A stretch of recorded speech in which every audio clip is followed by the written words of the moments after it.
Magandang araw at maligayang Pasko sa lahat. Welcome po ulit dito sa atin channel, Ang Biyahe e Komida. Maraming salamat sa lahat ng nag-subscribe, indeed. Punta tayo sa ating topic. Casey umaasa na magiging okay ang relasyon kay Mommy Sharon Soon. Sabi ni Casey Concepcion, God is always between my mama and me. Tila unti-unti nang naaayos ang relasyon ng mag-inang Sharon Cuneta at Casey Concepcion. Ito ay base sa ibinahaging post ni Casey sa kanyang Instagram account nitong Christmas Eve, December 24, 2024. Ayon kay Casey, nakapag-usap silang mag-ina dahilan upang maging extra magical and special ang kanyang Pasko. Kalakip nito ang sexy photo ni Casey kasama ang dalawa niyang alagang aso. Sabi pa ni Casey sa caption, "Maligayang Pasko at manigong bagong taon."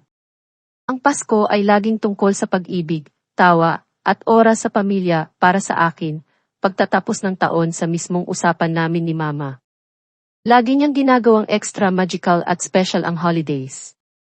Sa Paskong ito raw ay nakafocus si Casey sa sarili para mag-reflect, recharge, reset.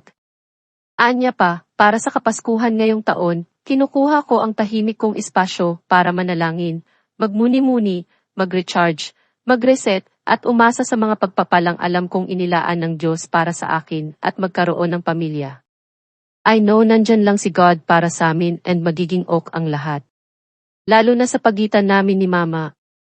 Nagpapasalamat sa pagmamahal at saya ko sa buhay araw-araw, mula sa munting bulsa ko hanggang sa inyo. Sana ang inyong mga pista opisyal ay puno ng init, tawa, endos, cuddles, at pagmamahal. Cheers to a fresh start for the new year ahead. God bless us all.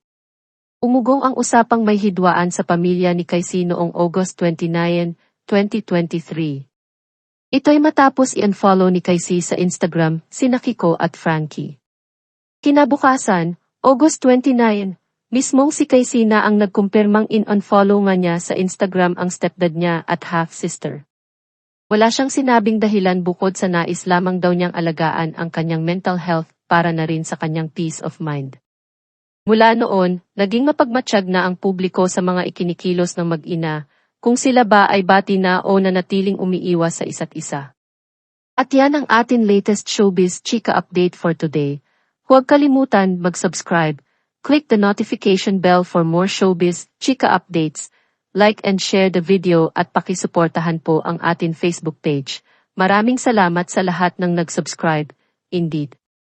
Magandang buhay sa lahat, paalam.